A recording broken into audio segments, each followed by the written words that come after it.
Hey kids, tired of wimpy plants that just won't grow? Introducing Real Growers Grow Dots and Recharge, the ultimate power-up for your garden adventures. Grow Dots are the slow-release magic dots that feed your plants for the entire grow cycle. No more daily chores. And Recharge, it's the micro-packed booster that supercharges roots for epic growth. Watch your garden conquer the yard like Cortez the Conqueror. Get your Grow Dots and Recharge now at this exclusive deal from Cortez. Head to www.realgrowers.com/Cortez, available while supplies last. Parents, your garden needs this. Order today.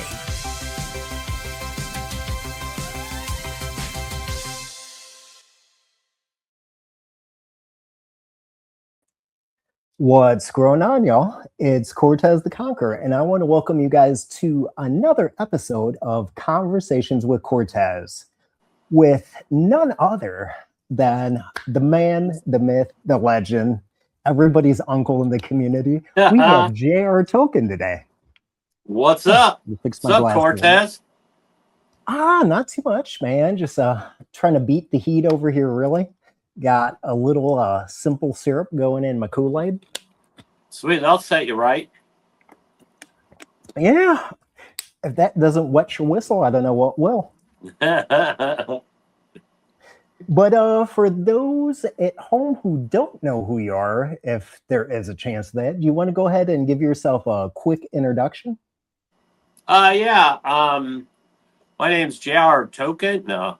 I've been in the industry for probably since about 1986.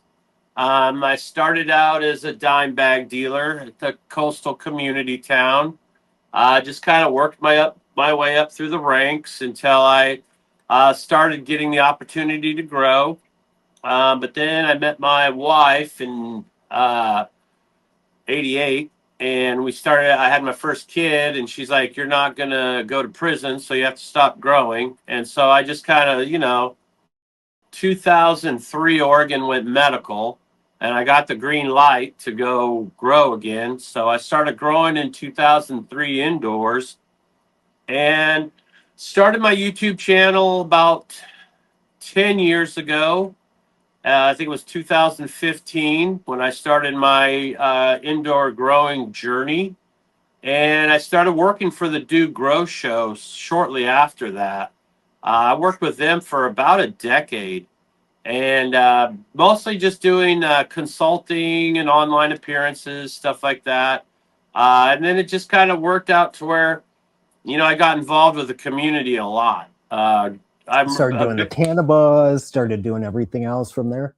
Yeah, so I met my partner Q at Emerald Cup, and we kind of talked about how I saw shit shaken down through corporate media all the way back in like 2018.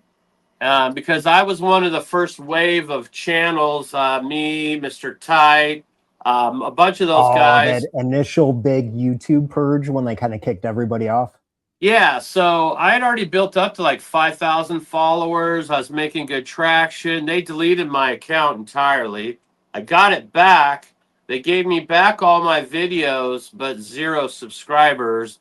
Ooh. And then they algorithmed me into the hell zone. So like, if you try to search J.R. Tokin on YouTube, you'll literally have to type it all in. I still won't come up, but if you hit enter, I'll come up. So I've been in this algorithmic that is like the ultimate shadow ban, brother. But I've been doing back-to-back indoor runs, outdoor breeding runs. The breeding not as long, but the back-to-back runs for 9 years, where I'm just like back-to-back banging it out. And so I've done a lot of content. For those of you who don't know, JR Tokin is a machine. I try to be, man. I try to be. I think you're always been bionic, brother. Bro, it's always been a survival thing for me. And like, I have this condition where these tumors grow on the end of my severed nerves. And I've been through 20 plus 30 surgeries, just reconstructive stuff, trying to get shit figured out. And they still haven't, by the way. So it's like my routine is love our medical system, huh? Yeah, so I just suffer, grind, and it's been like that for a long time. But it's always been a matter of survival for me. I don't have the luxury of just, saying, "Hey, I think I'm going to take the summer off." That's just not Right. in that's not in my playbook at all. So I've been grinding hard, and we started the channel back in like 2019, right when the C word happened.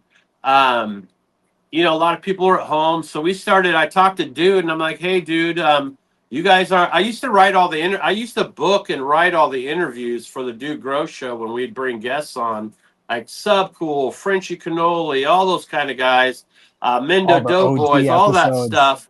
And so they stopped doing interviews. And I'm like, "Hey, dude, do you mind if I do an interview platform with Q?" And so that's when we started bringing on breeder panels around that time when the C word was happening. And so the breeder panels just kind of evolved into this science-based weekly interviews where we were banging out interviews weekly, trying to go hard. But we wanted to represent not just the growing and breeding side of the plant. We wanted to represent entheogenic plants and fungi as a whole. And so we brought Tanazi on, Sacred 3 Mushrooms, as a Big sponsor. shout out to Tanazi. Big shout out to Tanazi. He was a huge supporter from the very beginning. And so we started working that fungi plant kind of angle. We even had people come on from Decriminalized Nature and talk about ibogaine. We have a really good ibogaine episode on there. So we kind of started that whole thing, and it went really well till I'd say about 6 months ago. We lost our processing through the platform, and they only contract with one individual group. And so As far as like we have credit card processing and all that all type of of it. thing. Yeah, Stripe. So Hmm. all of that stuff, we lost all of that. And it just got to the point where, Q just had his first kid. And so he was kind of, busy with a new career. He got a really, I mean, this guy is brilliant, man. Q is a brilliant, brilliant kid. And so it just kind of, didn't work out towards, after I think we did 5 years of like weekly science-based episodes. And now we've kind of shifted gears, and I'm working with Soup the Gardener. We're doing the garden Yeah. happy hour every Friday. We go live. We're giving away genetics. We give away, like, he's a breeder, I'm a breeder, so we both I give seen away. that. Big shout out to Wichita Steve. I seen he donated you some pollen, and that's something you've been working with to do like giveaways and stuff for the community. Yeah, yeah. So I've had a few people. Indoor Dankster was one of the first people I did a That's one collab of the with. homies. And so I sent him, genetics, and he did a Yeah. reversal on the Tiki Rain. And then we put together a bunch of stuff that we gave away at the Cup, not this last year, but the year before. And Back in so, 25. Wichita Steve started working with me, and he started sending me pollen. And so all of my indoor isolated breeding, and I just did a good video not too long ago on how to do isolated indoor breeding, I and saw that. That was really all of cool. those have been giveaways for the show. And then Soup has his breeding projects that he does as well. So we're trying to give away at least a couple packs episode now, because people are getting really nervous about what's shaking down in November.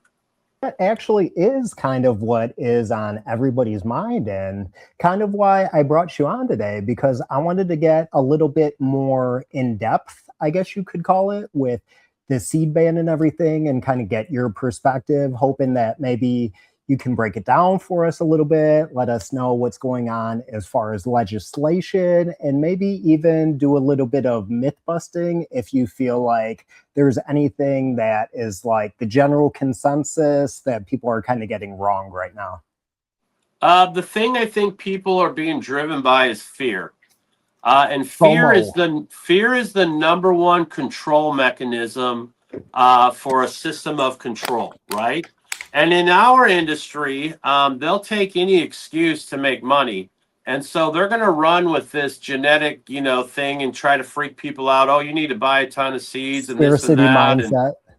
bro, I've been kind of following the legislative side of it. And so far we've had a committee meeting where all the senators and congressmen were supposed to show up to the meeting to establish Was that the one where not a rules. single person showed up? Not a single person showed up, and Mitch They McConnell couldn't even be shoved that bothered with it. legislation in at the midnight hour.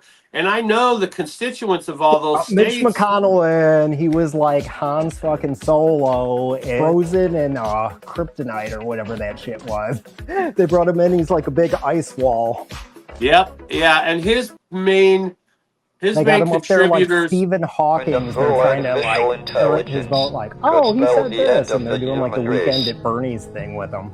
Totally. And so they snuck in that legislation because a huge part of his money flow is the alcohol industry, right? And so Right. they shoved that legislation in on the farm bill to try to, shut that side of it down. Nobody has showed up. I know that Rand Paul and those guys in, I think, Kentucky, they have a huge hemp industry besides like industrial hemp as well.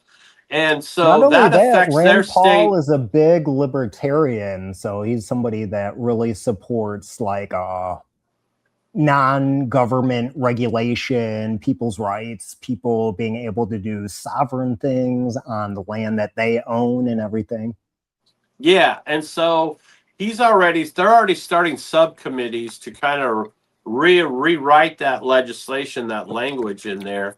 I don't know how much momentum they're making with this current administration, but I do know Think that a they're lot taking of some of that that is Monsanto's money, JR? it's a lot of that fear-based, fear-mongering type stuff that's pushing this agenda. And one thing I know after living in a legal state I'm in Oregon and we've been legal for a long time. And the one thing they'll do is they will write rules and laws that they economically cannot enforce, right? And so, in my opinion, is even if those laws do go through, if I'm selling a pack of seeds to somebody, I doubt the feds are going to show up and like give me a big bunch of problems because I'm selling a 10 pack of seeds to somebody.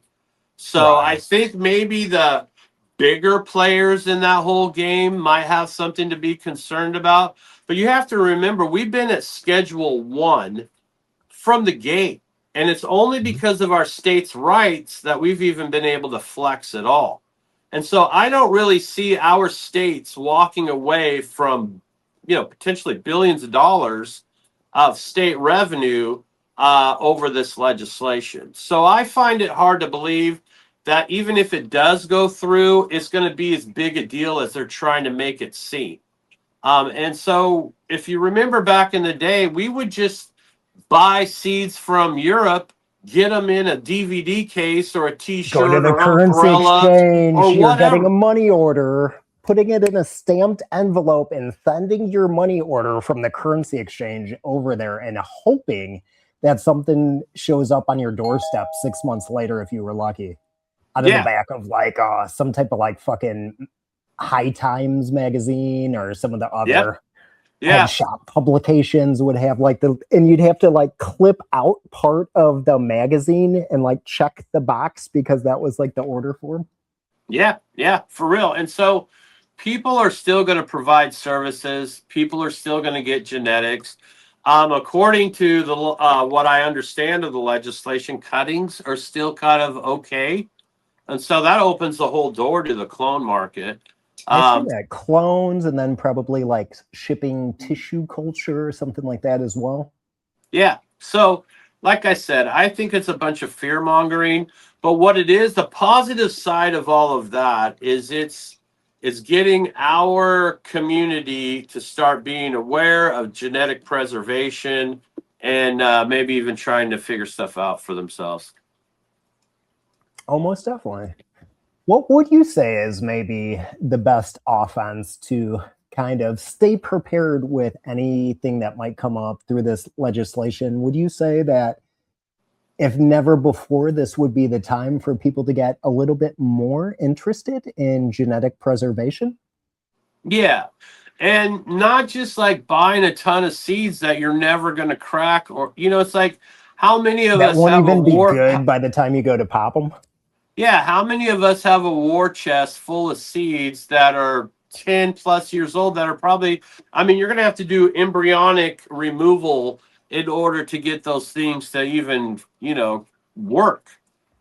So, the whole idea of buying more seeds than you can ever crack in the next 5 years, because I mean, 5 years I think is a fair amount of time to For have a something to window of still be viable. opportunity with a pack of seeds. So if you have that pack of seeds and you honestly don't think you're going to get to it in the next 5 years, then don't buy more. Right. Don't buy more. And I sell seeds, so I should be saying buy more. But what I'm telling you is I don't think it's going to be super necessary, and so it also is pushing people to do their own breeding because there's a lot of people who have really solid information on how to do reversals, how to do isolated breeding, how to do male female type breeding, which I think brings more to the table. There's chromosomal exchanges in the male that you don't get from fem to fem. I'm not saying you can't get chronic out of fem, but I'm saying when it comes to immune system, vigor, and strength, even morphology, by exiting the male, you're taking away a certain amount of the genetics that are being passed on from male to female in the prodigy. And so I myself, when I do my own personal breeding, I breed outdoors because I want stuff to be able to generationally be, used to being bred outdoors. And I Be do a little male to bit more female resilient. I do male to female breeding when I do my outdoor projects. But when I'm indoors and I'm doing isolated breeding, it's usually a reversal that I'm doing a collab with someone like with Wichita Steve. He sent me his Big shout out. Boardwalk Bubba. I crossed that with a Z Pie, and it's the Boardwalk Betty. And the only way you can get those seeds is to tune in to the Garden Happy Hour and win them. And so I like that idea of people, learning to do isolated breeding because you could do it in a bathroom, you could do it in a small 2x2 tent. You don't have to have this massive production in To where you order got to, pollen flying all over your house, getting seeds and yeah. everything else. And the one thing that is, that really shuts pollen down or makes it non-viable is water. Just a simple H2O. spray system. So when I teach people is you put the bag on the branch you want to pollinate, you spray the entire room down with water, you pull the bag, you pollinate, you put the bag back on, and you spray water again, and you leave that bag on for about 24 hours. Um, Better to kind of use a paper bag after you put a bag back on because a plastic bag Lets can it breathe a little bit better, yeah, and it can condensate in there and making potentially microclimates and yeah, mold. it can make your pollen not viable by Oh, exposing from the it to water content. moisture. Yes, yes. And so you put that paper bag back on there after you spray down the room, and you just wait till the end of the session and you've got, a good chunk of preservation there. And so that's just one aspect of your sovereignty. And home growing is the other side of it. So you're going to be responsible for your medicine in the plant and the reproduction of that plant. I highly recommend people learn cloning. Aeroponic cloning is super easy if you have a really good cleaning SOP. You would never do a clone run and then just put another run in. You're breaking it down. You're doing your cleaning. You're soaking. You're disinfecting every session that you do with those aero cloners. And I'm telling you, my success rate on cloning in a 32 site cloner is 100% every time. That's I pretty good. I rarely guess I'm a have. little bit more lazy. I always use the rapid rooters, the little Yeah, sponges, just soak them in like recharge water, dip it in the Clonex gel. I've yeah. actually found that's best for me because like I don't even own a pH pen. So I found the system that I can use to where I don't even have to pH to cut my clones and get them to root. My Yeah, and success rate probably isn't as good as with that aeroponic cloner, but I'll take the trade-off for not having a pH. yeah, and so when you're doing your plugs and your clone dome situation, the only thing you really Just need to another be option for people out there. the thing you need to be mindful of is your hardening off. When you're Hmm. slowly getting them used to the room humidity and environment from being in that really intense super humid dome, it just takes you a little time to get them to acclimate. Once you get them to acclimate, you're good to go. So And in clone that dome is really process, good. you guys can't be scared to push your plants a little bit. Like I know everybody wants to baby them, you get nervous and everything, but after about maybe like day 3 or 4 in that clone dome, you're doing an air exchange maybe like twice a day. When you take that dome off, you almost want to wait until they droop a little bit. Like people will say, how long should I wait? 10 minutes, 30 minutes? Like that's something you really got to watch the plant. Like you got to wait till they start to look like shit a little bit, give them a misting, and then put the dome back on. Like they will pop back. And if you're not at least like a little bit hard on them, like they're never really going to root. You're going to have less success later when you do go to take them out of the dome. Yeah, That's and one piece of advice I'd like to give for people out there. yeah, and the other reason I like the aeroponic cloning is they're hardened off from the gate. There is It's no, nice. none of that. And then the other thing is I can be lazy or I can be in pain. Like if I'm down for a couple days, I don't have to worry about them getting fucked up in the dome. Because sometimes if they You sit in got the a dome for reservoir. if they sit in the dome for too long and their leaves Oh, are they start getting touching each other, slimy. they'll start rot. You'll get some rot in there Yeah. and stuff like that. So it's a little more forgiving on that side of it, but there's way more to it when it There's comes to more moving parts. sanitizing and resetting. With a clone dome, you're basically just plug, go, plug, go, plug, go. You don't have to do all of that. So there's pros and cons to each system.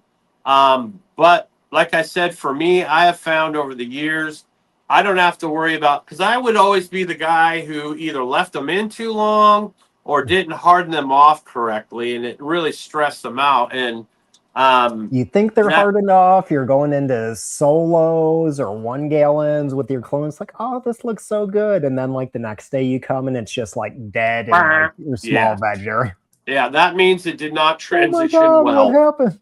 Did not transition well. And like you said, most of the time they'll bounce up and they'll perk back up because they're resilient plants. But the problem is every time you introduce stress to that plant, you're kind of changing its epigenetics, and you're also potentially hurting your quality and yield.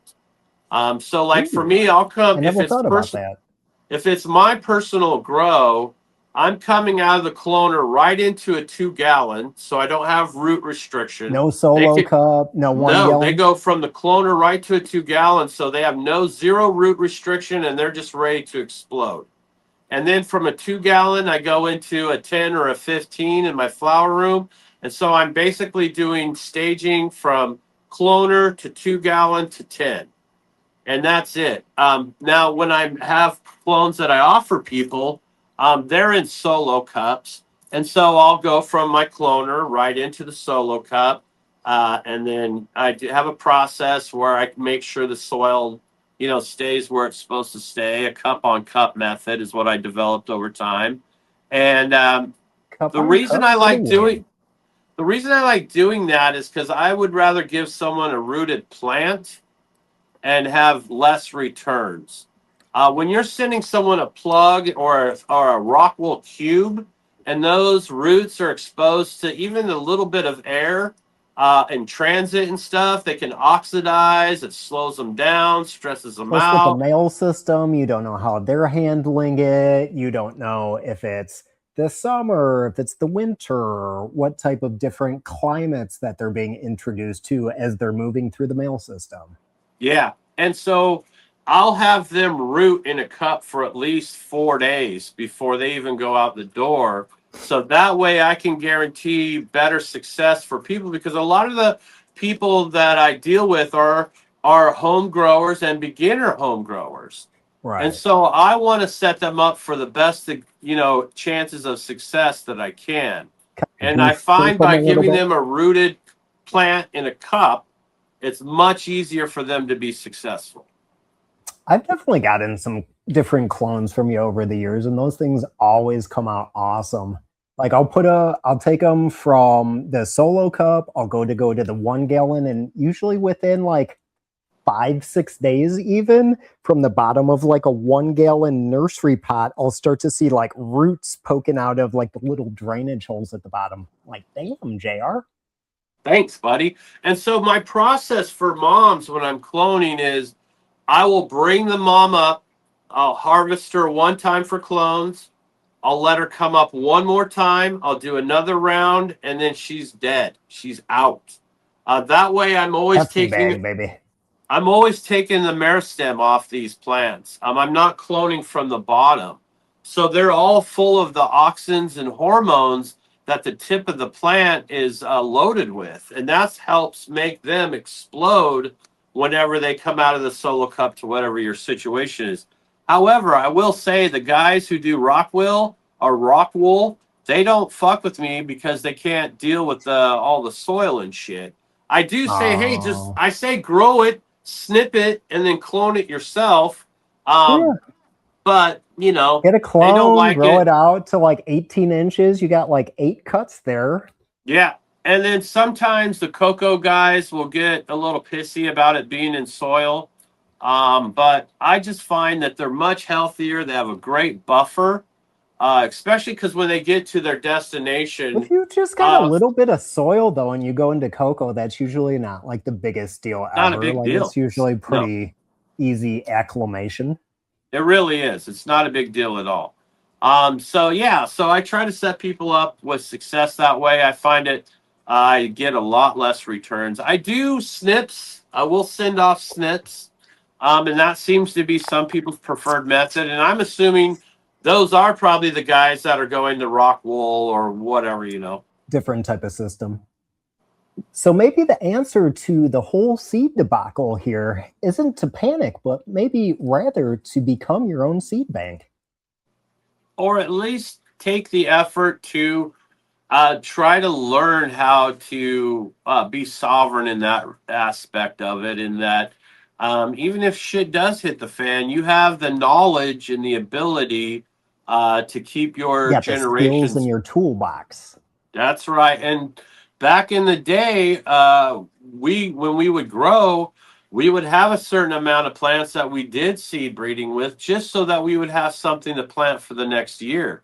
Because accessing stuff You had to think sometimes ahead a back in the little bit. day was not that easy. I mean, back in the day, if you got Was a hit or miss, and prize you didn't cut, really know what you were getting. yeah, and if you got a prize cut, man, that was a big deal. I mean, that was a big deal. And so, over time, I think, access has become one of the benefits of all of this, kind of normalization. And so clones and seeds and knowledge on how to do both are out there. It's not that hard. Right. And don't be afraid to fail. Failing is going to be the part that teaches you more. Every time you fail, you learn why you failed, and then you add that to your repertoire of knowledge that helps make you better at what you're trying to accomplish. So don't be afraid of those failures, especially now, with the genetics being as easy to access as they are. Go ahead and I do it. mean, I've definitely learned a lot more from like my failures than my successes. Like those are always the ones that kind of stick with me a little bit more. And I've always just kind of used them to progress on, you know what I mean? Yeah, yeah. The one that still sticks out in my mind, like it was yesterday, was I was like, I don't know, I was like a week 5 of flower. I had some PM pop up in my tent, Ooh. and the fucking jerk at the grow shop sold me on a sulfur burner. So So I put a sulfur burner in my tent, and I torched everything, like the total whole thing smells loss, like matches. like just total loss. And so that was a learning curve, and I think those failures are what make you a better grower over time. And I think sometimes the people who quit or give up are the people who feel diminished by failure, or somehow they were taught failure is like the worst thing that could ever happen to you, when really it's the greatest thing in your education and your growth as a Right. grower. So I guess as we're moving forward here, it's not really something that's new. In a way, it's kind of like we're going back to more of the old style of growing before everything became so legal, legitimized, to where with COVID, people are used to kind of like the Amazon model where I order something from my phone and it just shows up on my doorstep 6 hours Very important later. to support your local grow shop. A lot of these shops are going away, and the reason for that is Amazon. So, stop ordering your grow products online, stop making billionaires richer, support community, support these local grow shops, There's got to be support other it. ways to source things. Yeah. And with that, we're kind of going back into more of a sovereign way of being. We're kind of going back into being less dependent on companies, corporations, these big businesses that are making all the money with some stuff that we could be doing right now for ourselves. Yeah, and I think that is one of the positive things that have been kind of gleaned out of this push for fear of not being able to purchase genetics, which I think is absurd. I mean, there's always going to be someone out there willing to send you genetics or sell you genetics. I mean, especially As because long the as you're cat's part out of the of the bag. BGC community, I get a feeling you'll be Right. all right. Right. And the cat's kind of out of the bag as far as this plant. I mean, when you have the president holding the highest office in the land telling you that this is a medicinal plant, this plant is something that you should pursue. I find it hard to believe that many juries out there are even going to try to, or any DAs are going to try to push for, any kind of convictions on that kind of stuff. I think it would be a tough sell for someone to come to my house and I have 6 plants growing in my backyard, my legs chopped off, I've got tumors growing on them. I doubt they're going to throw me in prison and take away my kid because I've got 6 plants in the backyard. I just find those days And to now, be, with a lot of the benefits of like the state medical programs and everything, as long as somebody is licensed, let's say they're allowed to have some plants, maybe they don't know how to count so good. That's kind of yeah, more of like a defense there too, to where it's not necessarily a criminal charge, but turns into more of like a civil infraction or like a fine. fine or whatever, yeah. But I Right. will say there are sections of this country where it's very advantageous to know the attitudes of your local law enforcement, especially your county, Yes. right? Because if the county doesn't give a fuck, then you're good to go. But if they're dicks about it, then it's something to be mindful of. Because even if they don't necessarily get you to go to prison, they can make your life hell. They can make you, be on probation, piss in a cup, all that kind of A stuff lot of that the makes you. times, most of the punishment is the process. You don't Yes, know what they'll run you through, community service, and you got to go to work, child minimal like protective county jail services. time, a whole bunch of Yeah. people you really don't want to talk to, but that's basically like their way of messing with you. And so it's really important that you know the mindset of your local law enforcement, especially your county, because There those are the definitely guys is a who are couple usually towns here in Illinois that do go a little bit harder on home growers, especially if they think that you got like some type of operation or something going on. One yeah, of the yeah. biggest tips I can give to people out there too, don't throw things away in the garbage at your house. If you put something in the garbage at your house and put it out to the curb, they don't even need a search warrant legally to go through your trash and dig it apart. Yeah, So yeah. if you are in one of those situations, you might want to put your grow or whatever else other fun stuff you got going on trash to the side and dispose of that elsewhere. And I will say that also, if you are sharing genetics, it's best not to go through private corporations like UPS or FedEx, because when you basically are signing off to them being able to open your package, Got your ass. look No through your warrant. shit, and turn you in, right? Or keep it. That's happened to me a couple times where they just keep they keep the shit. USPS shipped by ground, no signature drop off. Yeah, and I will say that anytime that you do a overnight, that shit gets scrutinized a lot more Because because it goes on a plane. it goes on a plane, and they got to make sure what's in there isn't going to blow up the plane. And Right, so, right. so what I do is I send these basically established plants through priority shipping. They say it'll get Priority's there in usually a three pretty good way days. to go. Yeah, I mean it's usually 2 to 3 days, sometimes more. But the way they're set up, they can take 4 even 5 days in a. I've had few take even longer and still do okay. But I've gotten clones that were in the mail for like 6 or 7 days with yeah, mixed results, but like I have had some pull through.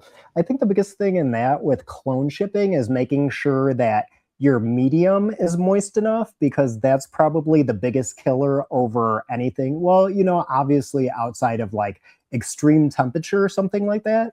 But if your medium goes dry, the plant's over with. and I will say that heat is more detrimental than cold, as long as they're not actually in freezing, like frozen conditions where the cells are Sitting going on to your burst. doorstep in a blizzard. Right. Yeah, if the cells are not in a situation where they're going to freeze and burst, those plants are going to do fine. However, in the heat, if they're sitting on your porch in Getting Arizona microwaved. for like, I've had that happen. Homies hit me up, boy, hey, blah blah blah, and I find out they're in I get off Arizona. work in an hour and a half. And they left it all day on their porch in Arizona, My right? old So what do you? lady's getting her nails done. Nobody can bring it in the house. Yeah, so what do you think's going to happen, bro? They're not, I mean, they're not invincible. So I would say Right. that heat is much more detrimental than the cold.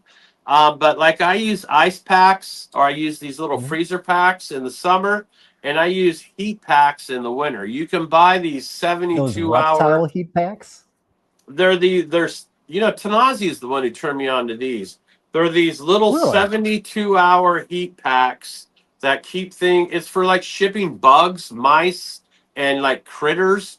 If you're They're ordering like mealworms or something Yeah. to So feed your like reptiles. you go on Amazon and you type up critter warmer packs, and then you'll find It's in these like a green 72. package. Yeah, you'll find these 72-hour packs where, like, if I'm shipping to Minnesota, or if I'm shipping to some kind of frigid Maine or Minnesota. some shit, I like to make sure that I put a heat pack in those when it's in the dead of winter.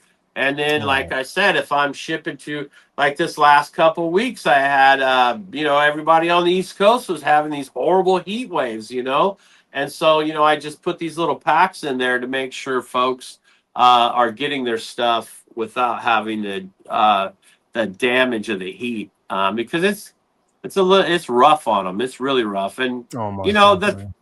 the there is always going to be those moments where things, for whatever reason, might get jammed up in a mail warehouse or whatever. And so I always, those are just automatic replacements. No big deal. Don't even Yeah. sweat it. It's not even a big deal to replace those for people.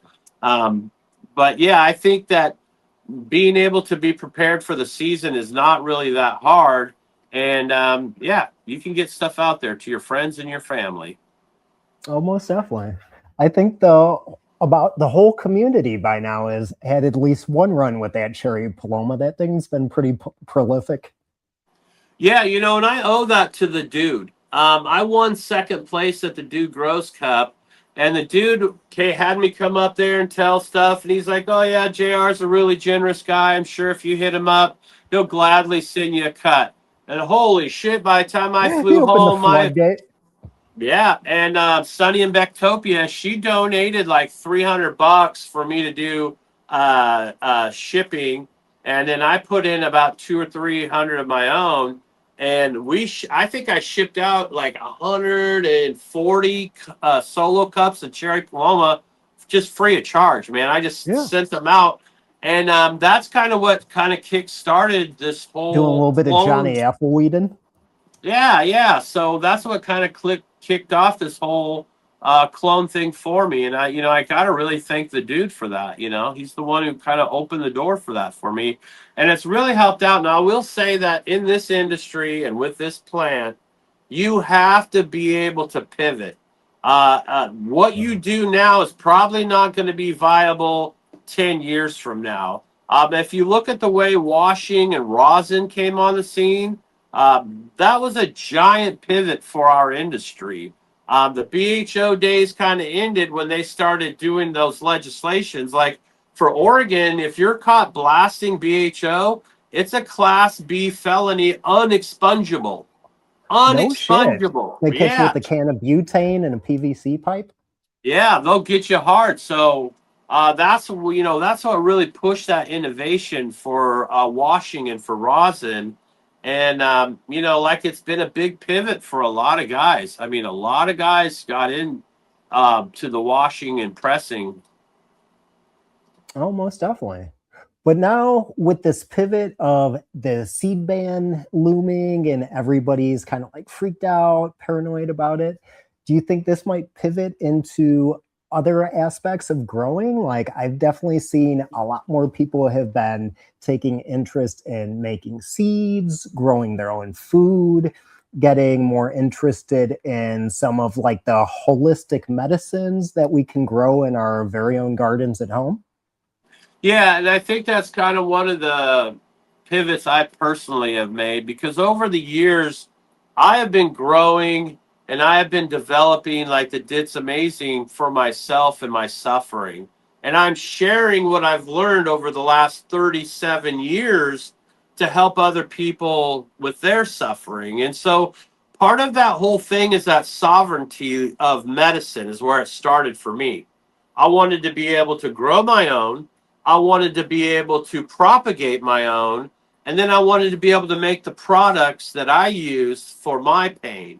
And in that process, it started getting me down this road of, hey, well, if I can be sovereign in my medicine, I can also be sovereign in my food.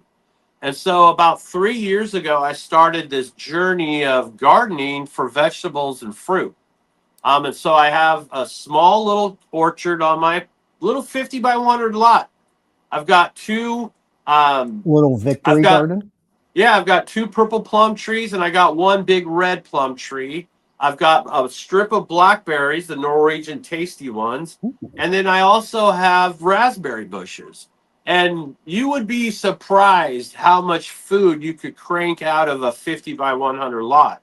I'm only using my backyard, and I'm doing like carrots, onions, peppers, pumpkins, all kinds of all the herbs, like every kind of herb that you use in your cooking.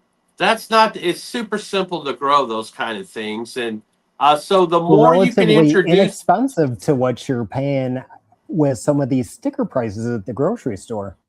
especially if you grow foods that are like a perennial, where like if you have a patch of potatoes and you leave enough of them behind, every year you're going to have potatoes. And if your Can even seeds plant a potato out of a potato. That's right. That's right. And so even like with tomatoes, like in my garden now, I have 5 of the tomato plants that I have are volunteers from last year that just came out of the soil. And so like when I harvest the plant and I'm done at the end of the season, the remaining tomatoes, I just smash them into the ground with my foot. I just kind of rub them in, and guaranteed every year I've got tomatoes popping up. And so when you can take even just small aspects of that garden and introduce it into your family's diet, you're going to at least give them some kind of nutrient dense food that is not poisoned in at least 1 or 2 meals a day. And it's really not that hard to do. And you can strategize the plants that grow best in the region that you're in and still Best for provide your climate. Yes, you can provide that nutrient denseness. And then that brings up the other subject of medicine. Now that we're getting into medicine, we kind of glazed over it a little bit more, but I know it's really amazing stuff. I've gotten some from you before. I know my wife's gotten a lot of benefit out of it after like her post-stroke stuff, the medical stuff she's been going through. Do you want to cover that Dit's Amazing a little bit more and kind of get into that topical? Yeah, so the Dit's Amazing is a pain rub. It has a cannabis base, but it also has Dit de Jiao.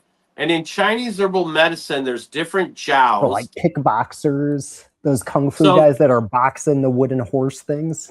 I had a clone business guy come on who was a UFC jiu-jitsu fighter, and he turned me on to the jows. And so I used the Iron Fist formula from the Shaolin, and they have developed this recipe 2,000 years ago. And it's Right. basically a anti-inflammatory pain control with vascular healing, because those guys get beat up, bruised up in battle and Taking in lumps, taking training. bruises. And so not only do they need pain control, but they need vascular healing to heal their wounds quickly. Inflammation relief. Exactly. And so I add that to it. I go to futurecompounds.com, and then I use their isolate. So I buy their CBD isolate and I bump that Dit's Amazing with CBD, because the cultivars that I grow are for the are non CBD, almost purely THC and other THC driven. cannabinoids. They're very THC driven. So I bump it with I've that. ordered Uh, some of that isolate before too. It's like 99% pure CBD isolate. It's actually in like crystalline form. It is. And they have CBD, they've got CBG, and they also have CBN. And so you can make sleepy time medicines, you can make all kinds of different stuff with that. And so I even like straight dab that CBD, CBN combination together as part of my pain regimen. And if you hit me up, I have a really cool visual chart on how I use these products to kind of control pain. The other thing that I do is, because I developed these as kind of the stoner package, right? Over time, as stoners, we kind of do a little damage to our lungs, and we do a little cognitive shit over time with our memory and recall and that type of thing. And so I developed the Mullen tincture, and I sell it in an alcohol and a vegetable glycerin form. And you can use those for your respiratory health. You use that Mullen, and it's going to clean you out within days. And then you're going to notice that you're breathing better than you've breathed in a very, very long time. My son is not really into the holistic thing. We went to the beach. He forgot his Claritin and he forgot his Flonase. And I had my Mullen, and so I gave him Here, the try some of this, son. I did. I gave him the local honey, lemon, squeezed lemon, and mullein as a shot in the morning, and he's never looked back. He's not on Claritin anymore. He's not buying the Flonasas and all that stuff. It's gone. Doing all this stuff that you're getting these weird side effects from, and who knows, you know what I mean, 10, Pillars. 20, 30 years down the road, what type of like weird cancers or whatever. But Yeah. that far down the road, with as much chemicals and everything that we're exposed to, who really knows what did it? You know what I mean? Exactly. And so I developed the Mullen for your respiratory health. And then the cognitive side of things, I developed a lion's mane. And with lion's mane extractions, you have to do a dual extraction. You have to do a alcohol extraction, and then you have to do a water-based extraction as well, in order to get all the alkaloids and medicines out of it, in order for it to perform at its peak function. And so people who have alcohol sensitivities or sobriety issues, the lion's mane could be tricky for you because it is an alcohol-based product, Might be a little but bit of you're a only trigger. using 3 mils. Like, you're literally using three Right. mils a day. It's not like you're, putting It's them back. basically But like a non-alcoholic beer. It's not really going to put a buzz on you. not at all. But what it could be is a trigger Like an for old folks. duels. Yeah, Yeah, yeah. it could be a trigger for Could be a folks. little And bit of so temptation. or other people like my son, and this is why I developed the vegetable glycerin, is he's allergic to alcohol. He Oh, literally is allergic to it. And so I developed it in the vegetable glycerin form so that he could take the Mullen without dealing with the alcohol side of things. So I developed that for the lungs. The lion's mane is for your cognitive stuff. And I also have a soothing syrup that I do, and it's a fermentation of honey, garlic, ooh, lemon, and ginger. And those combinations are good for when you have the flu because it's going to soothe your throat and your respiratory system, but it's also going to make your tummy feel better.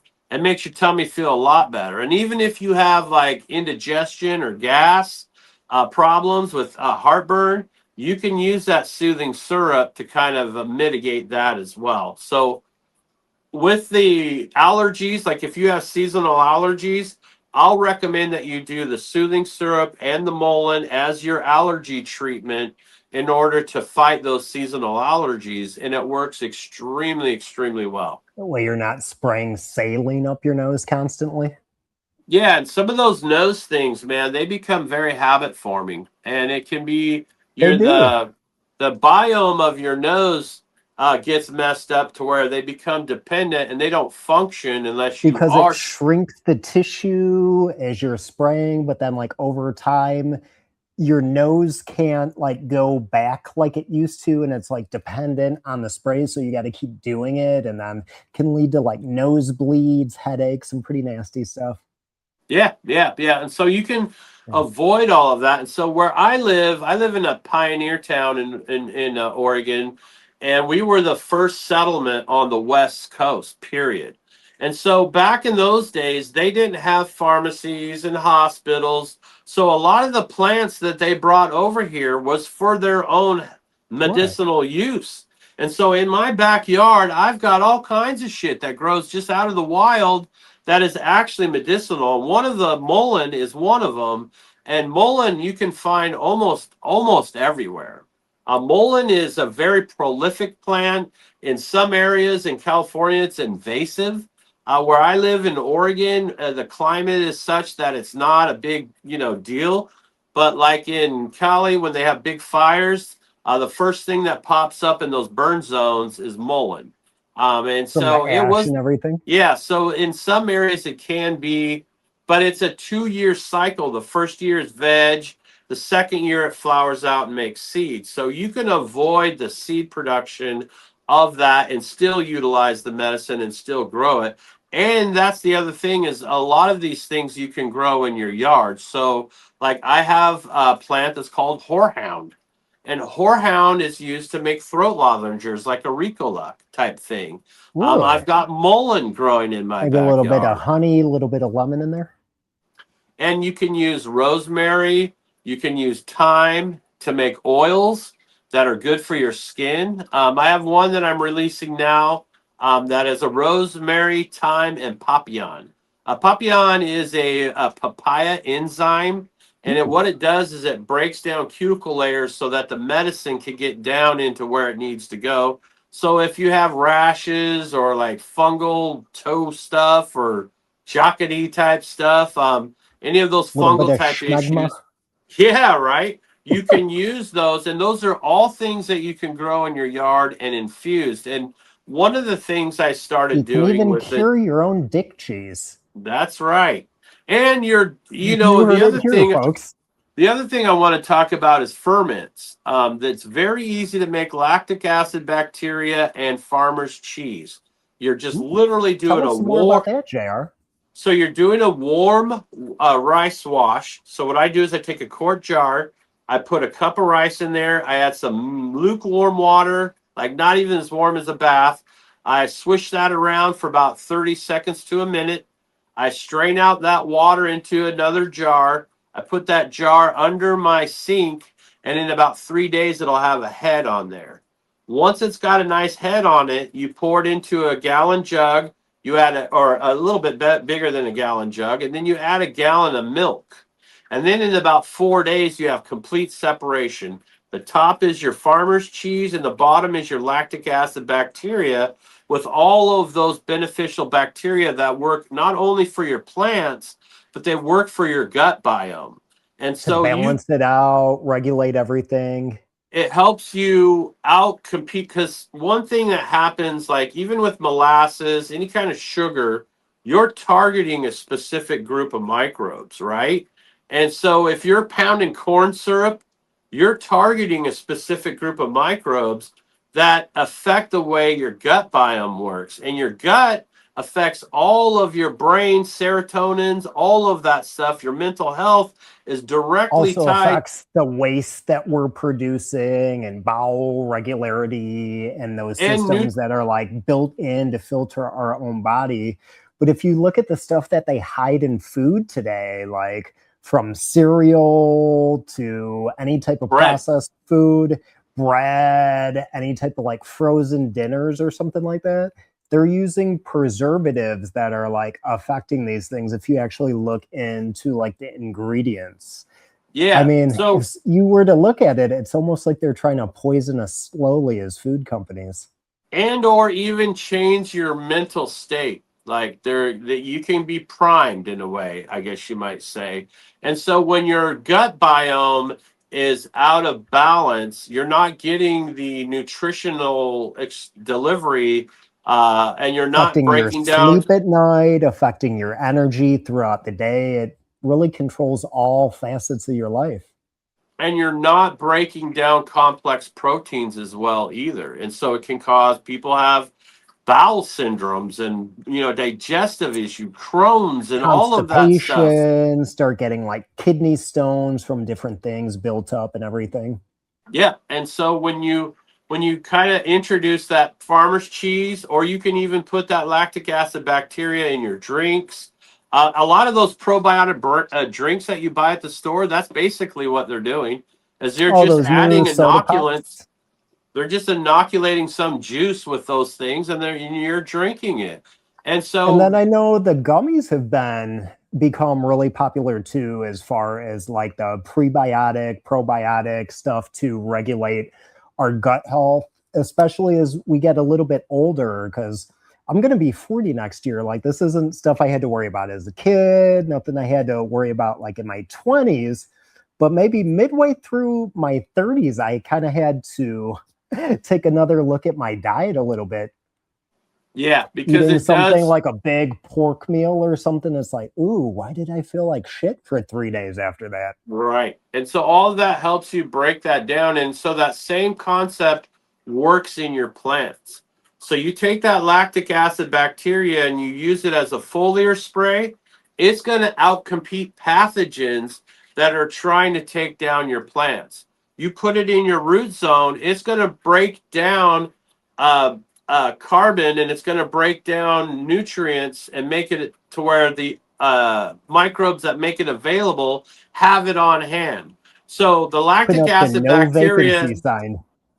yeah, it's not going to have a direct relationship with the root zone where it's doing these exchanges for exudates. But what it is doing is it's breaking shit down so that it's in that chain, that kind of chain of nutrient delivery. And what it is going to do is make those things broke down so that the microbes can grab them and deliver them to the root zone and start building the health of your plant. And it's also going to outcompete things in your root zones like Pythium and that kind of thing. So if you're a person who's heavy-handed in watering and you get root issues because you've overwatered, Been um, drowned in them a little bit. having that lactic acid bacteria in there is going to give you a little extra shield to help prevent things like Pythium and stuff moving in and creating problems in your root zone. So this preparation, just this one preparation of lactic acid bacteria, works in for your body as well as it does for your plants. And then you take that and you start doing ferments. And then you can do like a fish hydrolysate or hydrolysate. So you're taking fish, molasses, and lactic acid bacteria, water, and you're making your own fish fertilizer. And it is powerful and it's really, really good. You want to source your fish well so they're not full of heavy metals. And you So would this also be want. kind of similar to like a foop or like a fish shit or something that like a little bottle cost us like $60 for? Exactly. And so what happens is when it breaks down all of the fish itself, like it'll dissolve the fish entirely, except for a few bones. And it's pulling out and making available phosphorus, nitrogen, calcium, all kinds of cool shit. And so you can use that fish ferment in your plant regimen for foliar and root. The other thing I'm doing is a carrot ferment. The carrot I've ferment never heard brings about that out one. a carrot ferment brings out more sugars and more complex carbohydrates and yeast and stuff that feed a wider spectrum of microbes. So if you're a living soil, or if you're a synganic grower where you're using microbes in your stuff, the carrot ferment is going to be far superior to a molasses, because molasses So will that would be target. something maybe a little bit later in flower when you're trying to bulk up those buds and get some nice weight on them. No, you're doing it all the way through veg and flower, because you're Okay. trying to promote those exchanges of microbes to bring those organic compounds into the plant itself. And so that carrot ferment, like if you use molasses, it's going to target a specific group of microbes. And one of those groups is E. coli. And so those class of bacterias are going to favor molasses more than, like, say, something that is broader. So like with the carrot ferment, you're Those getting a much. simple carbohydrates. And so on Cannabis, we interviewed Dr. Colin Bell, who developed Mammoth P, if you remember that product. It's out now. I do. Yeah, so Big shout out. he told me that at Colorado State University, they have a book of recipes that are sugar recipes that are designed for specific microbe groups. So you can be very targeted with your stuff, or you could be kind of broad with your stuff. And the thing I found with the carrot ferment is it has a broader appeal to more microbes that are bringing in nutrients into my root zone and feeding my plant. Because if you're not a synthetic grower, you're feeding the soil, you're not feeding the plant. You're feeding the soil so that what is in that soil can be made Can available to break the down plants, and then right? be It's uptook by not the plant. it's not chelated in a way that it's just going to jam it in through osmotic through the root zone. You know what I mean? It's going to actually have exudate exchanges between the plants, bringing sugars down, giving it to the microbe, and the microbe saying, hey, you can have this. The roots will even bring the microbes into its tissue. It'll consume some of them. It'll prime others and then release them back out so that they can go do work and then come back and repeat this cycle over. And then the So plant can kind of determine what it needs at that point a little bit more than you deciding for the plant. That way it's kind of got more of a buffet to eat from, and you're not just like force feeding it.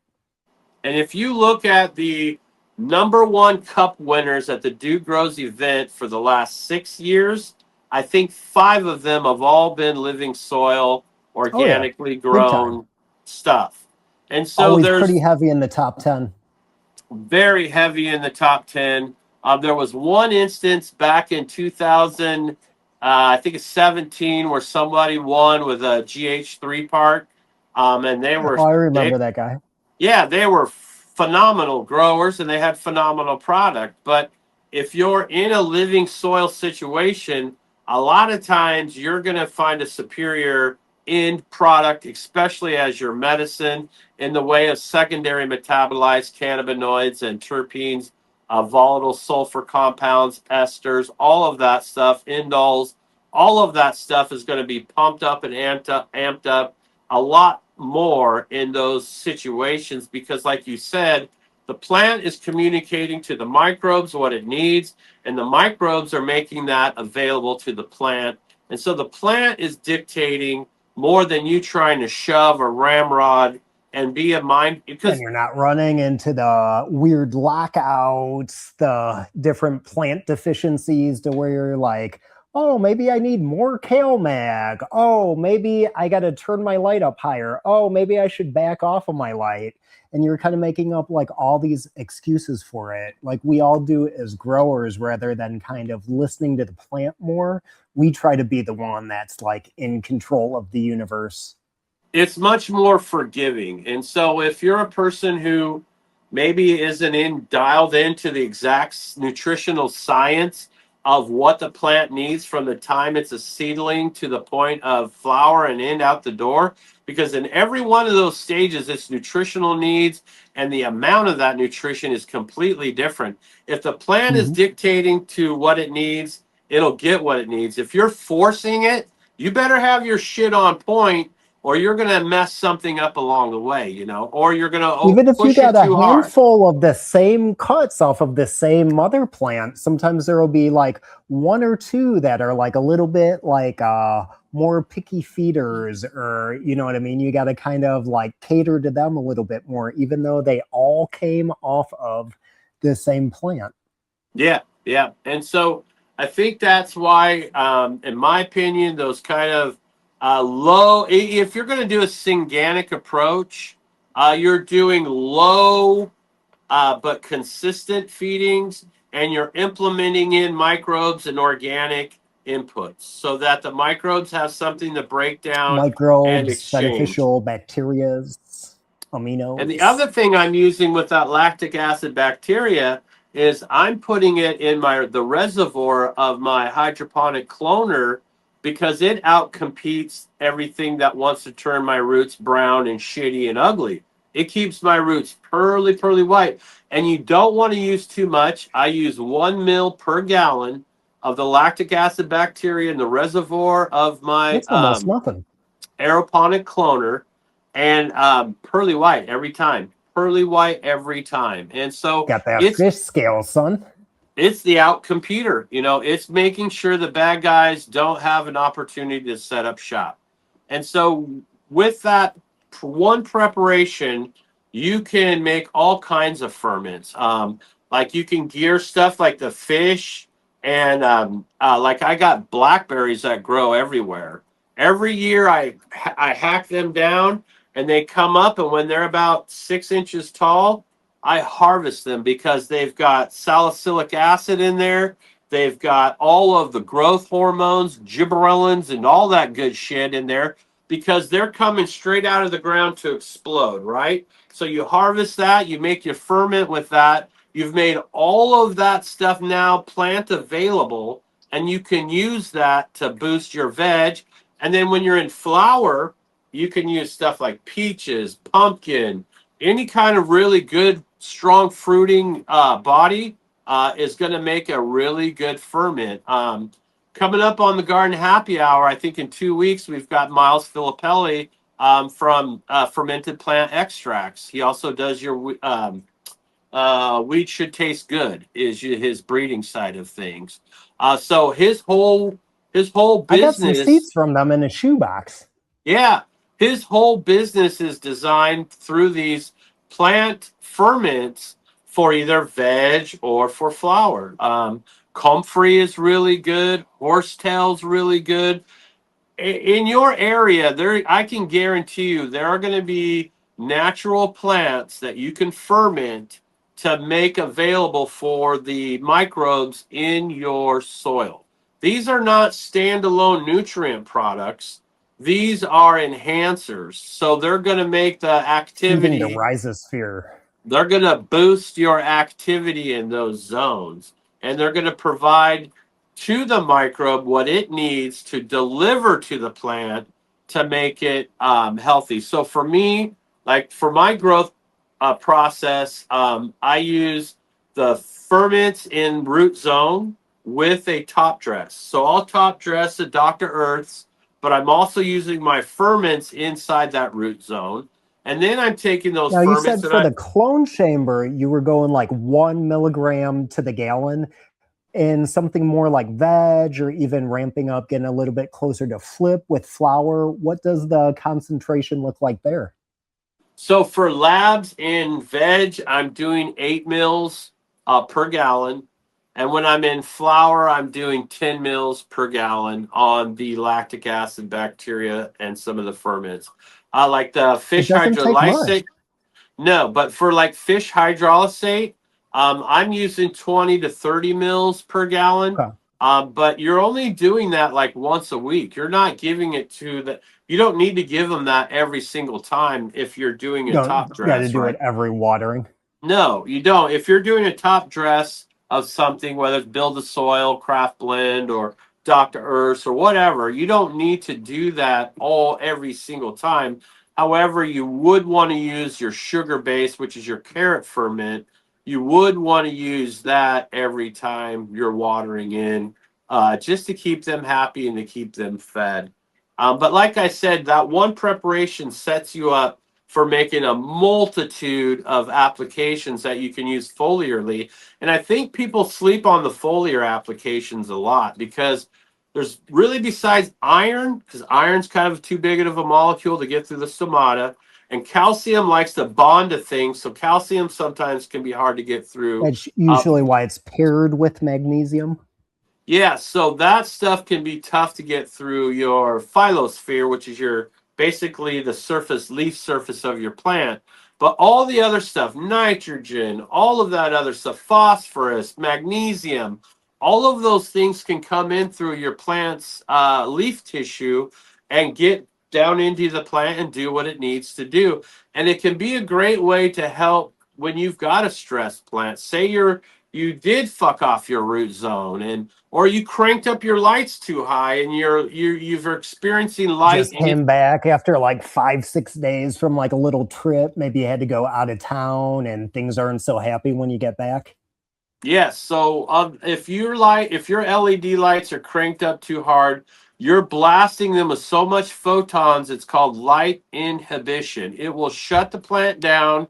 The stems will go purple. You'll start seeing a magnesium deficiency almost right away, and then you know you need to back off your lights. But what you can do to correct that while your root zone is getting reestablished and things are getting flowing again, you can hit them with foliar applications to help keep them healthy as they're transitioning through their stress.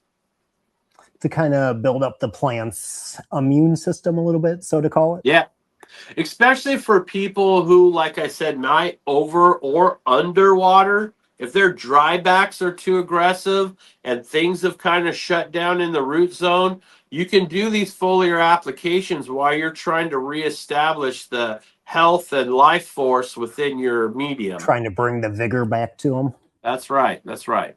So I think people sleep on those foliar applications, and with all of those ferments, you can use those in that process. Some of them you don't want to mix together. Like you want to keep like one night will be your blackberry ferment night, the other night will be your fish night, and then your other night might be the labs by itself. Like the labs outdoors in my vegetable garden work great for my pumpkins and squashes to keep powdery mildew away. And that's kind of a secret that the Really? wine industry has been on to for a long time. And so you can help mitigate a lot of those pathogens by just spraying that lactic acid bacteria on the leaf surface of your garden plants. And then something like a wine company, it's got to be effective if they're using it because it's got to be something that's like reasonable on the budget. They're got something that might be like even hundreds of acres of grapes to where it's got to be effective. And Because it's if something not going to happens be to a those detriment. grapes, they're not getting paid for that year. Right, and it's not going to be a detriment to the final product. And that's the important thing is it's not some chemical Gonna antifungal leave or a some right, it's not going to goofy be aftertaste or be a forever chemical.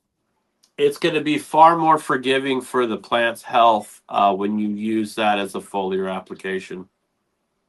Something that comes from nature. Yeah, yeah. And so all of these plants and all of this stuff help build your sovereignty, which goes back to what we were saying. The thing I'm pressing now is I'm even foraging. I'm taking people out in the woods and I'm teaching them how to forage for plants and fungi. And that is a part of your sovereignty because before, like I said, before we were civilized, uh, the forest was our church, it was our pharmacy, it was our grocery store, it was all of that to us. You know, that was the sacred bond that we had with the environment that we were in. We had our grocery store, we had our pharmacy, and we had the people who were masters of that. A lot of that knowledge got, kind of genocided away. So now that With the science rise is, of big pharma. and just our trade for sovereignty for civilized living. That's the one thing.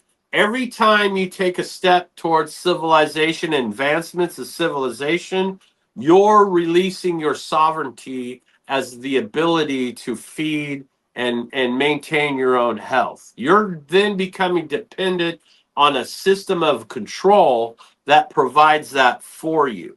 And that's why that whole thing is such a threat to the model. The And pharmaceutical what's given industry, can be taken away and then be weaponized in the process. weaponized, right, and or tools to make you sick so that you need to go get treated. So that you never get cured, you just get symptom management. You know what I mean?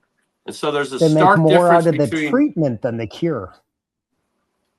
And so being able to get that knowledge back through modern science is now there. There's a lot of books on foraging, there's a lot of books on plant interactions, and that's something I recommend too. Don't just go out and start building a bunch of these tinctures and ferments and start mixing them all together without knowing what they do when they interact with each other. So there are literally books and teachers that will teach you what plants work well with each other and which ones you should avoid combining together.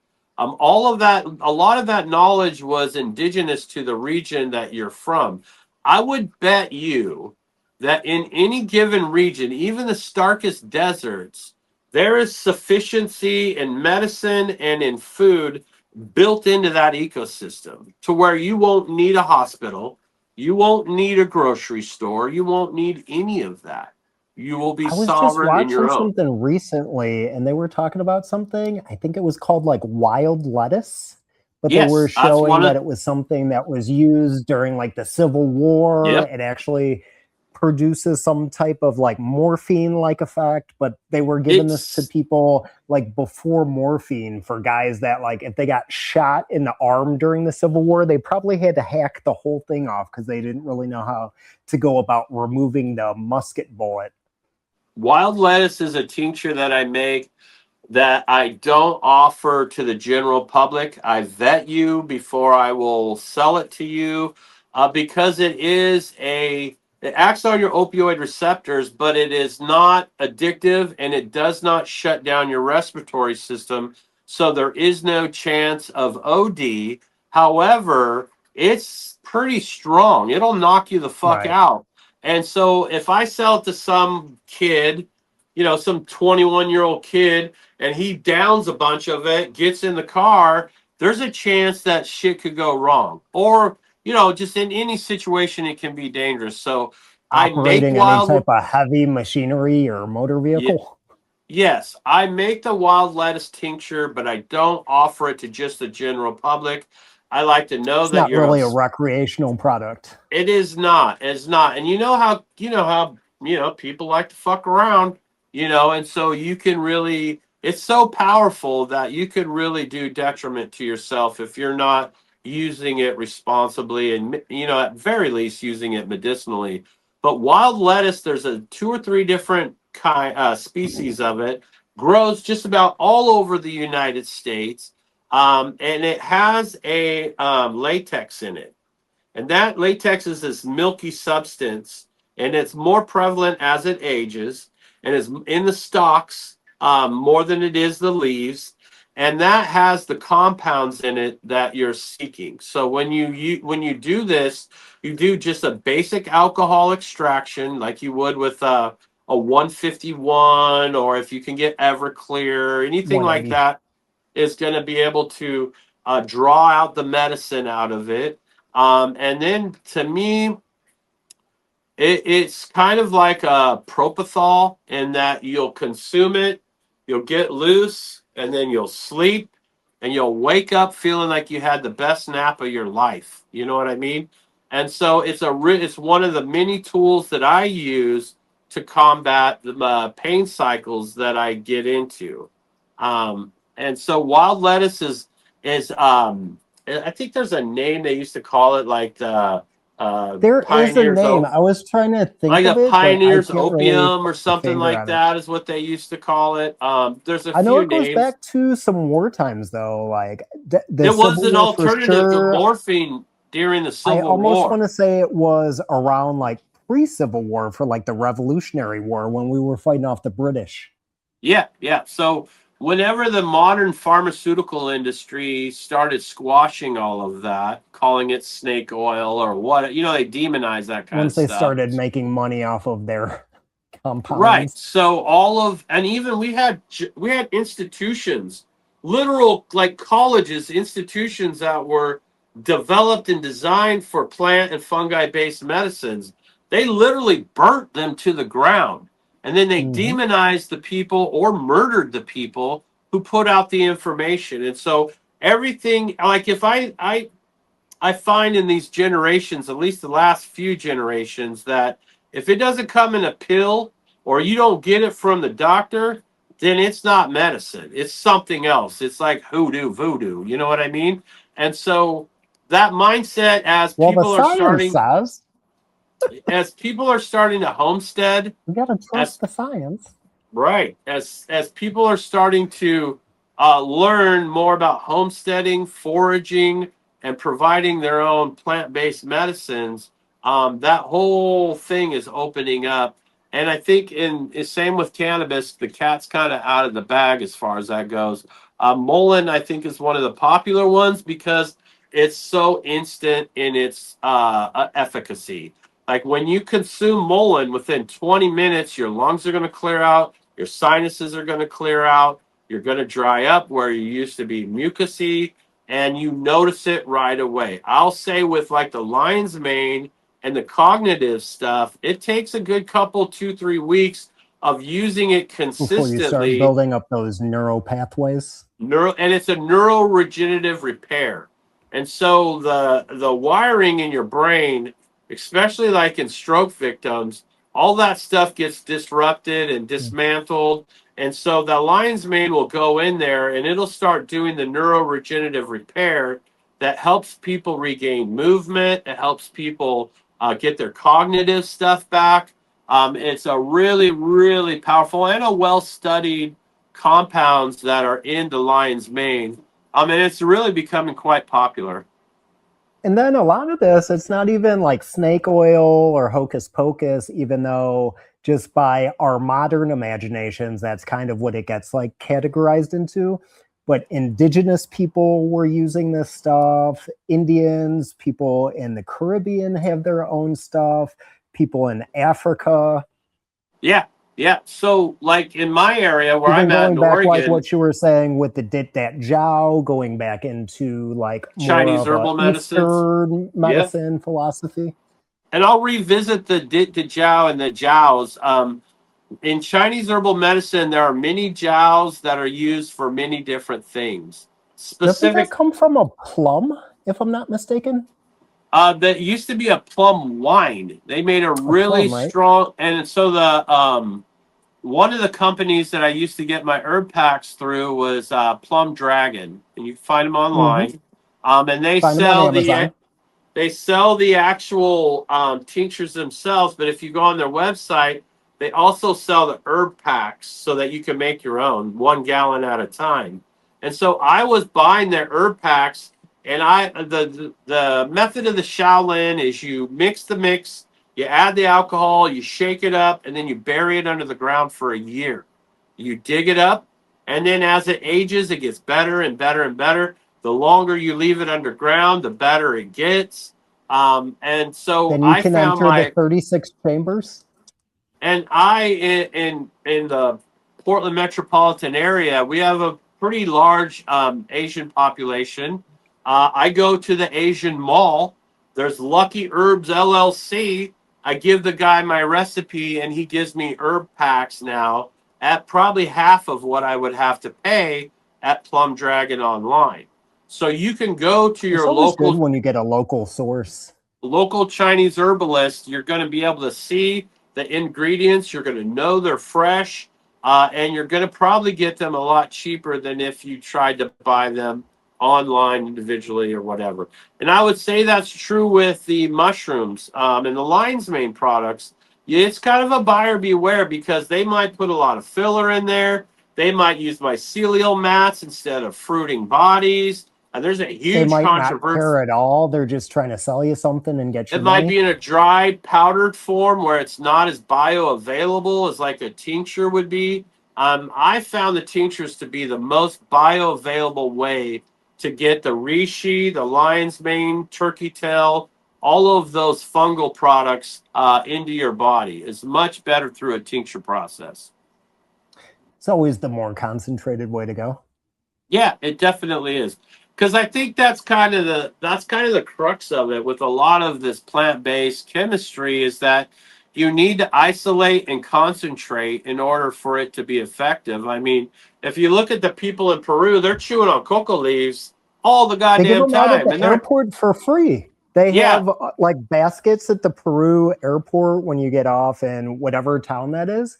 And there's yeah, just these like open baskets of coca leaves. I actually saw this video on Instagram the other day, and it says, please only take 3. yeah. So you can nibble on those, and it's a mild stimulant. You're not coked up and smoked up. You're not cracked out. You're not any of But it's that. something that's helping you acclimate to the Yes. higher elevation. Yeah, and so that right there is an example of a plant-based medicine that it can be concentrated and used in a much more concentrated form, as we all know. Once you start And so putting a little bit of that weird science to it. that applies to the other plant-based medicines as well. Some of But at the them you same won't. time, look how far Peru goes back as like a culture, man. Like that's like one of like they go back. I almost went like, I don't know, don't quote me here, but like they're pretty much like on par with like China as like a civilization. Yeah, and And with that, they have developed the regional medicines from the plants and the animals and the fungi around them to provide health and Stuff that goes wellness back millennia. for their people. Yeah, it goes back thousands and thousands of years. And so, like I said, part of that's lost. A lot of that is lost in our culture. And these plants have the chemistry and everything, even with cannabis, it's all about the chemistry of the plant because every phenotype from every breeding project presents its own chemistry. And that chemistry is a key, and your body is a lock. How that key opens the lock to whatever your problems are, whether it's mental health, spiritual health, physical health, all of that depends on the cultivar and the chemistry that's being presented. One of the plants that I have available now is a West Seattle Sour. It's a very high testing 1-to-1. So it's in the 10 to 13% range CBD, 14, 15 range THC, and it's chemistry that is different than what you're going to get at your local dispo. And it has a Right. purpose and it has a reason. And even within your cultivars that you are getting from the dispo, some of them might lean heavy towards sleep. Some of them might be exhilarating and energy producing. So all of those individual chemistry, and that's why sometimes people who are growers, they'll get a strain and it'll work for them. And then they don't want anything else because they know that chemistry is what works for them. Like I know guys that are growing Amnesia Haze to this day because that's the strain that works for them. You know what I mean? And so all of that chemistry is not just present in cannabis, but it's present in fungi. And it's even present in some of the animals that are out there for us. It's kind of weird how there's kind of this symbiotic relationship that we have between humans, plants, animals. It's almost like we're In part of fungi. some grander design. We can't forget about Yeah, the and fungi. so fungi is different because it's been here longer than anything. It's been here longer than us, animals, plants. It's been here the longest. And there is, I don't want to sound too like, hippy dippy if that's what you want to call it, but We'll just call it esoteric. there is intelligence built into that chemistry, especially when you're dealing with psilocybins and San Pedro or peyote.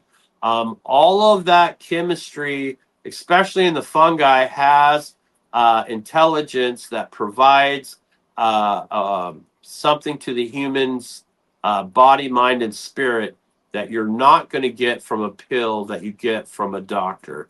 And part of that intelligence, like I say in lion's mane, is literal intelligence. Like you will find yourself getting smarter because in your Knocking brain some you of that have a calcium off of our pineal gland there, JR.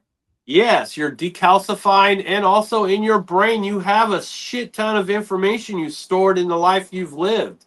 But accessing that information sometimes sucks. And so as you're doing the lion's mane, what you're noticing is your recall to information that you have stored because it's rebuilding all that wiring, all those little neuropathic shits that get broken, all that stuff starts fusing up, and then you've got like a bus in a system. Like if you're a computer And guy then and it you even understand, like it doesn't necessarily reconnect the broken neural pathways, but it creates routes around it. So it's it'll almost like the branch end them. of the route to where it Yes. starts to branch out. Yes. So if it can't bring them together, it'll literally branch off of one into the other so the information flows, right? It'll find a way around that motherfucker. It will. It will. And so, like I said, in these things, there's built in intelligence. And with lion's mane, it's literal intelligence. And with psilocybin, it's spiritual intelligence, right? Because it teaches you how to disconnect from a lot of the mental fuckery that you're bombarded with on a daily basis from the moment you're born. Because the mind fuck starts as soon as you start to learn how to understand and speak a language. That's when people and their behaviors are impressing upon you. You've got epigenetic bullshit that came from your parents that are literally coded into your body, and that can be a stress response. If your generations are from a war zone, and you've dealt with that kind of stress, whether it's inner city or whether it's off into some foreign land, those Mm-hmm. epigenetics get passed down generation to generation, and they affect the way you think, the way you act. And I always say that your thoughts create your decisions create your actions, and your actions create your reality. Always. Your actions are going to create the reality that you live in, and it all starts with the thoughts in your mind, right? And so as you start using some of these medicines, it changes the way your mind reacts to You some of realize this that you can process. be your own author of your own manifest destiny. A lot of times you can. A lot of times you can. You can. You Yeah, I really. can Can I relate to be? that. Like from my mom's side, the people come from like Austria, whatever it was called 500, 1,000 years ago. So it's like three tribes that came together in an area and proceeded to go to civil war with each other for the next 500 years. Yeah, yeah. And so that affects the generations that are coming out of that. And so the intelligence that's built into plants, fungi, and even the toad. I mean, people are using the toad to get 5-MeO DMT, and that experience Shout is out Mike Tyson. it's a completely different experience than ayahuasca or mescaline or psilocybin. It's a completely different deal, completely different medicine. I'll say the same thing for ibogaine and the iboga tree or shrub, whatever it is. That based medicine, those all have specific functions. Like people who have sexual abuse or addiction issues, they get more efficacy out of ibogaine than they do psilocybin, right? Because the medicine and the chemistry built in is geared towards that. For Deeper people who are trauma. and for people who are addicted, it's a reward system, pleasure reward. It rewires that, right? You'll walk away from those situations and you'll say, I don't need to fucking smoke crack anymore, right? I don't need it. I woke up today and I feel like I don't need crack. You know what I mean? It's I don't want it. literally that powerful. And so all of these things are tools to help us navigate what I call a system of control, because this system of Break the control cycle. is designed to give you civilized living, but encage you. And nowadays, they're literally building digital cages for the body, mind, and spirit. And so all of Look at these what they're doing things. in China with like the social credit score system, to where if you say something in public the government doesn't like, they can turn your debit card off. Oh, it's coming up where they want digital ID. They're pushing digital ID. They're pushing They're already digital doing that. If currency. you want to fly, you need the real ID now. Yeah, they're pushing digital ID. They're pushing digital currency. All of that stuff is systematically used as a control mechanism. And food is number one. It's always been said throughout time, you control the food, you control the people, right? Bread and circus. And so you have nations who are not cool with the system. They'll starve the shit out of your people. They'll bring They'll find famine and something to civil weaponize. They'll bring famine and civil war to your country if you don't buy into the propaganda. And the one people I want to shout out are the Amish and the Mennonites. The Amish separated themselves from the Babylon system a long time ago.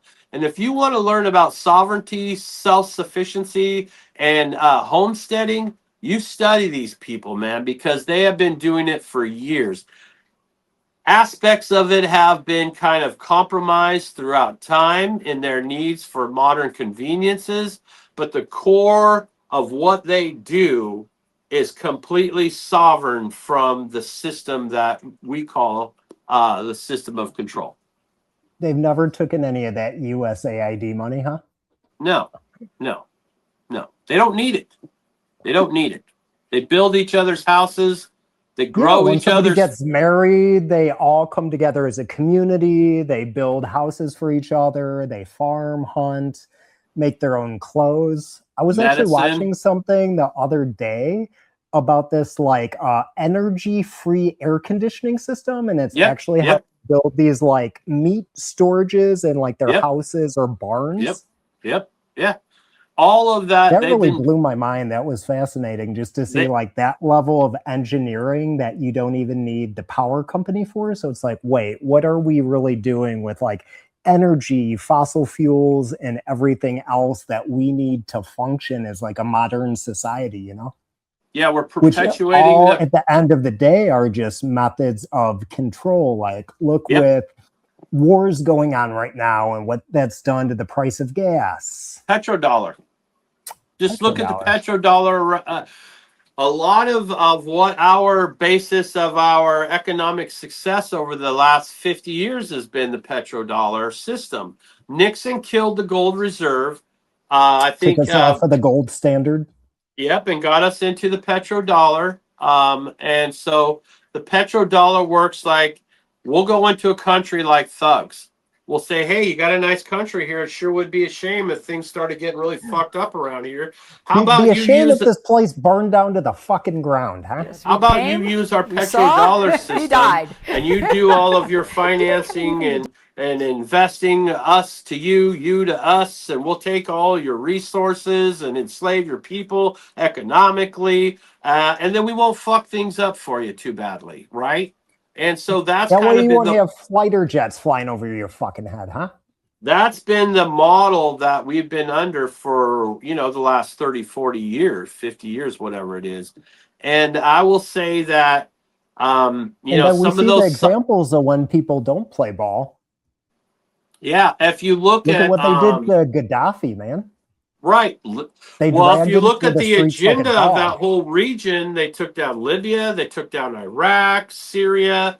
They all and the others sold out. The Saudis, the Saudis are what helped made the petrodollar. You know what I mean? And Was so that means of system control. works in that if you want to have gas or oil or natural gas in your country, every bit of that monetization has to be done with the American dollar, right? Mhm. You can't use any other currency of exchange for those things. So that has built that petrodollar over the years, and it has given certain people in our society a level of prosperity while What an there's a unfair certain section advantage. of our society that are still the economic slaves. And a lot of people don't like to hear that. They hate to hear that. But at the end of the day, if you don't pay your rent, if you don't participate in the money system, you're homeless. You're And this literally doesn't discriminate against race. This doesn't discriminate against gender. This doesn't discriminate against political affiliation. Where you yeah. fall in a social economic system, like this doesn't discriminate. If we fall behind, No. what do we have So saved? slavery didn't end in the Civil War. It just shifted gears and made it a broader appeal, right? Like you said, it doesn't discriminate. That slavery system. What do you call somebody that lives in a house that they think they own, but they don't own the home, they don't own the land at the end of the day? Even if they have the house paid off, what's going to happen if they don't keep good on their promissory note for the land? So Or if they don't own keep at their the end of land the day, we maintenance. are economic slaves. And if you don't keep your land maintenance to the specifications of your county, they'll just take your land and kick you off of it, Oh, yeah. right? Hey, Or if they want to JR, build a I know that freeway. this 100 acres has been in your family for going on 130 years now. But hey, check it out. We have a highway that's going to come through Exactly. part of your field. Yeah. And also Eminent that domain. perpetuation of property taxes make it to where the ownership doesn't exist and your generational wealth is diminished because you're getting capital gains when you're handing it off. And then the people who get it after paying capital gains are paying property taxes to the point that over a certain amount of time, that land is not necessarily even owned by you. It's owned by the people that you're paying those taxes to. Period. And And then it fall goes behind a little bit and see what happens. and it goes with everything that you register. You register your car, you register your home, you register your children. All of that shit. If they don't like the way you're treating your children for whatever reason, they'll just come and take them away from you. You don't even own your own children anymore. This has all been really insightful, though, JR, but I think we will start wrapping it up a bit just because of time here, but we could probably go on for a couple hours here. Oh, But I can. on the way out, is there a message that you want to give to the community out there? My message to the community is to don't believe the hype. Fear is the number one tool of control. Death is not that bad. And sovereignty is your best way of fighting against any kind of system of control. And that sovereignty includes your food, your medicine, and your spiritual growth, however you want to call it, right? Oh, most definitely. Is there any shout outs that you wanted to give? Sure. I have a website, tokinsroots.com, tokinsroots.com. That's where I provide all of the medicinal stuff. You can hit me up on IG, and I also have a YouTube channel, J.R.Tokin for Instagram, and J.R.Tokin for YouTube. And that's where you can hit me up for any kind of genetic preservation needs that you might have. And then because of the censorship and the whole shadow banning thing, I actually want to make it really easy on everybody. So if you guys go down to the description of this video for all of JR's socials, websites, and everything else, it's all going to be available as a clickable link to you guys just to make it super easy. Yes, because I am so shadow banned. Last time I checked, I don't want them to like spell something wrong and they get Right. like a fraudster account from like India or somewhere trying to scam them out of something. So if you guys go down to the description, you will be one click away from connecting with JR. Yes, thank you. I appreciate that, Cortez. Oh, most definitely, man. I really appreciate your time. I really appreciate you coming on the show. Yeah, man, it was a good time. Anytime, man. Anytime you want me on, I'm willing to sit down and chop up some game. Oh, after this, because we are kind of cutting it short, we could do a whole nother podcast right now. But I think this leaves us a unique opportunity to do a part 2 and pick back up where we left off. I would love to do a deeper dive into ferments and providing your own nutrients and resources for your growing. Oh, most definitely, brother. This is just the warm up. But until next time, guys, peace. Growers love.